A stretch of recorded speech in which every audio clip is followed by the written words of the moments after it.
Hi all, hope all you are fine.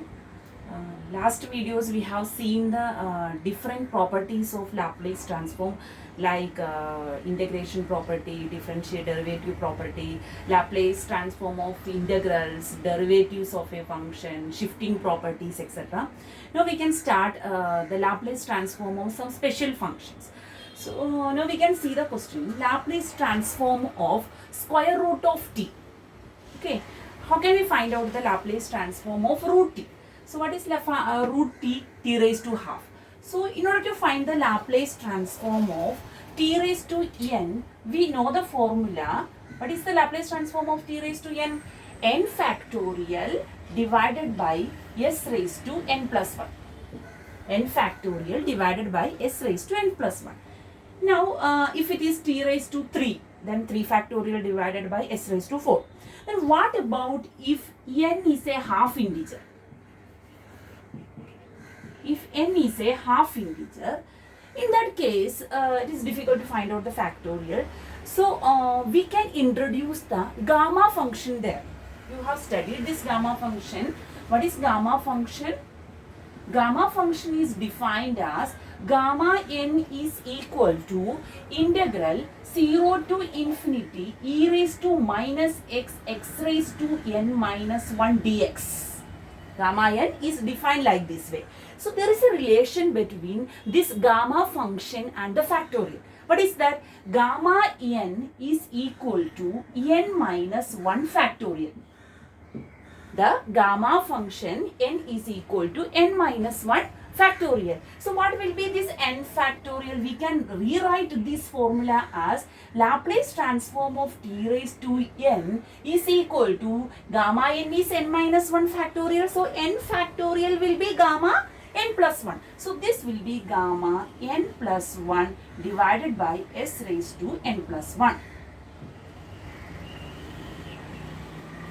Now, look to this question, Laplace transform of t raised to half.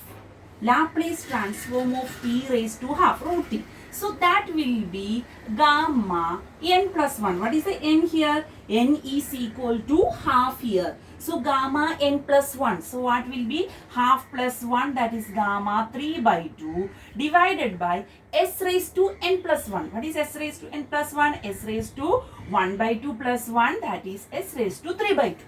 So now we can find out what is gamma 3 by 2. So if any fraction is coming, you can easily find out the gamma function. How? Only you have to remember the gamma 1 by 2 value. What is the gamma 1 by 2 value? Gamma 1 by 2 is equal to root pi. Gamma half is equal to root pi. There is a relation between this gamma n and gamma n minus 1. That is, gamma n is equal to n minus 1 factorial. Gamma n is also, it can write as n minus 1 gamma n minus 1. The relation between gamma n and gamma n minus 1 is gamma n is equal to n minus 1 gamma n minus 1. That is, gamma n minus 1 will be n minus 2 factorial. So, n minus 2 factorial into n minus 1 is n minus 1 factorial. It is same as gamma n is also write as n minus 1 into gamma n minus 1. So, now here what we have to find out? Gamma 3 by 2. So, what will be gamma 3 by 2? 3 by 2 minus 1, that is 1 by 2 into gamma n minus 1. What is gamma n minus 1? 3 by 2 minus 1, 1 by 2. 1 by 2 gamma 1 by 2. What is gamma 1 by 2? Gamma 1 by 2 is root pi. So, the answer will be 1 by 2 root pi.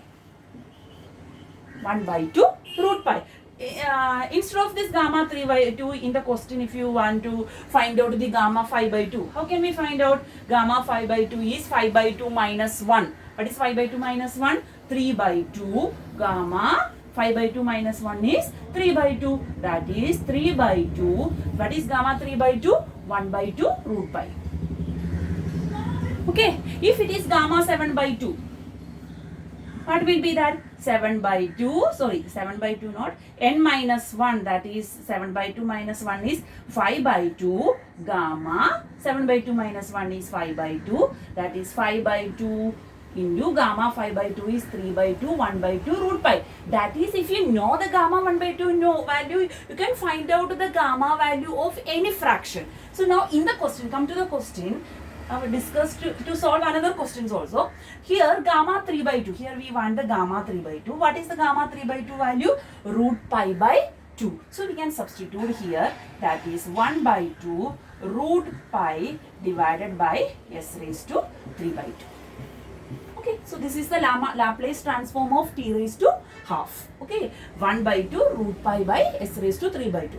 Or if you want to take this s outside, also you can write like this: 1 by 2s root of pi by, this is s half into 1, therefore s. Also you can write like this way. So okay. Now similarly you can find out the Laplace transform of any fraction. If this n is an integer, it's okay. Directly you substitute the formula n factorial by s raised to n plus 1. If it is Laplace transform of t square, okay, 2 factorial by s raised to 3. But if it is a fraction, another question is what will be the Laplace transform of 1 by root 2? Okay, what will be the Laplace transform of 1 by root 2? What will be the Laplace transform of 1 by root 2? Second question. Question 2. Okay, what will be the Laplace transform of 1 by root 2? Laplace transform of t raised to 1 by root 2 is t raised to minus half. Therefore, it will be gamma n plus 1. Gamma n plus 1 by s raised to n plus 1. So, here n is equal to minus half. So, minus half plus 1 is half. So, gamma half divided by s raised to n, that is s raised to minus 1 by 2 plus 1, that is s raised to 1 by 2. Gamma 1 by 2 we know the value. What is gamma 1 by 2? Root pi divided by s raised to half, that is root s. Therefore, what will be the Laplace transform of t raised to minus half? Root of pi by s. Similarly, we can find out the Laplace transform of any fractions. If it is t raised to 3 by 2, what will be this? N is equal to 3 by 2, then gamma 5 by 2 by s raised to 5 by 2.